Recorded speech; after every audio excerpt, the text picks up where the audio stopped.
Well, hello guys, my name is Nick and today we're doing a restoration on this 1958 Rolls Royce Silver Cloud Matchbox number 44.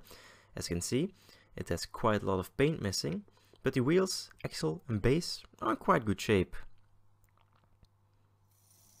So let's roll it into frame and take a closer look at it. As you can see, the base is in pretty good shape, but it needs repainting anyway.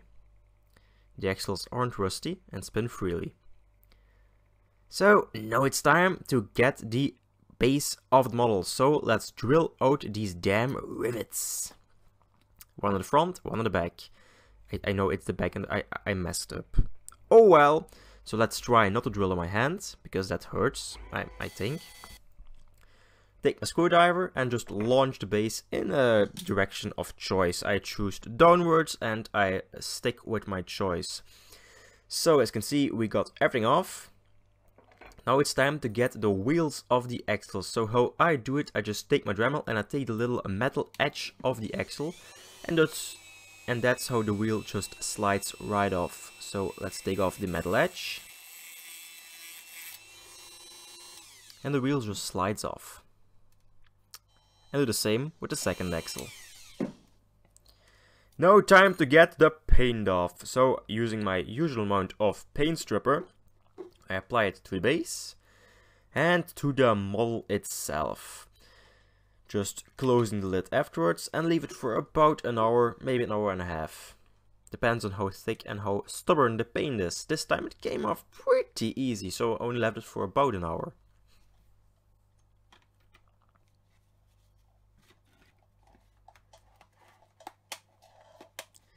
After that hour, I took my own toothbrush out of the bathroom again. I'm a considerate guy, so I take my own stuff. And look at that, the paint just falls off. So take my toothbrush, take the model, and just start brushing. Let's speed this up because this is going to take a while. The paint comes off relatively easily. And the same on the base. So next, I didn't lie last time when I said I used my mom's pajama pants. So I cut another piece off. And just dry it off. Well, not really dry it off, but took the remaining paint stripper of the model.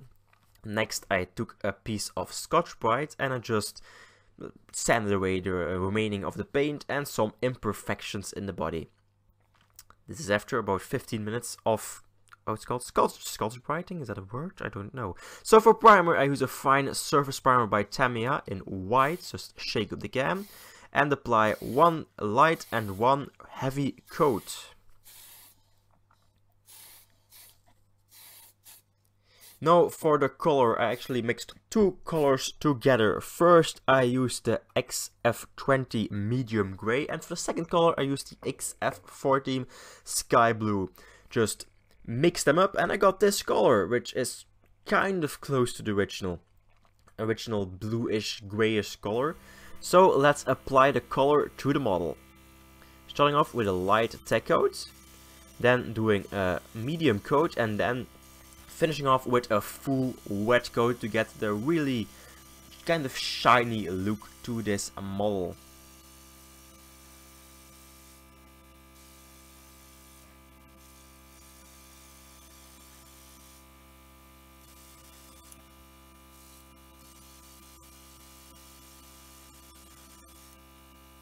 So after I'm finished with the model, I give the base a quick primer and a layer of black. So time for the full wet coat of the bluish, grayish, colorish, thingamajiggish color. Yeah, that's a word.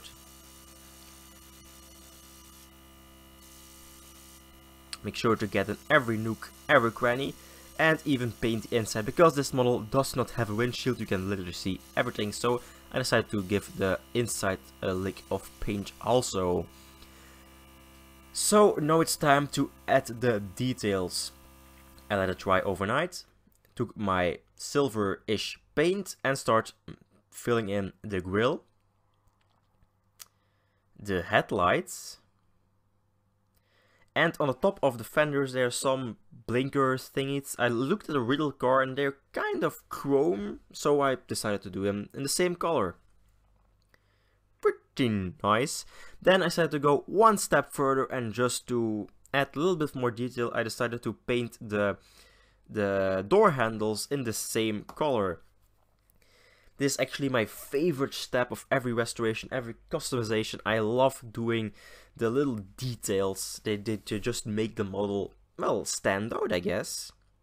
So let's do all 4 door handles.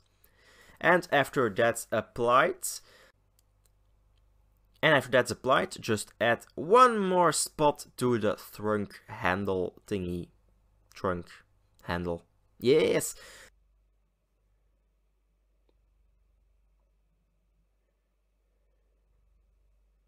Then after that I took the base and paint in the rear and the front bumper. After that dries, I took my red paint and added in little stop markers. Not stop markers, stop lights, brake lights, that was the word I was looking for. Then it's time to put the axles and wheels back on, so I give them a quick little rub with some Scotch-Brite to get the 1% rust that was on the axles off. Just put them back in the model. And I'm actually going to show you kind of a budget way of putting the axles back on. Normally I would just crimp them between my big table vise, but there are other ways, there are budget ways. They don't work brilliantly, but I just take my vice grip that I use for painting and just put all my strength, not really that I have any strength on it, and as you can see, if I can't get it loose, that's how strong I am. I can get it tight but not loose. As you can see, the wheel is stuck on the axle. Awesome, so when the second axle is on, it's time for reassembly. So let's take the base, there are actually literally 2 pieces to this car. And let's just literally snap them back together.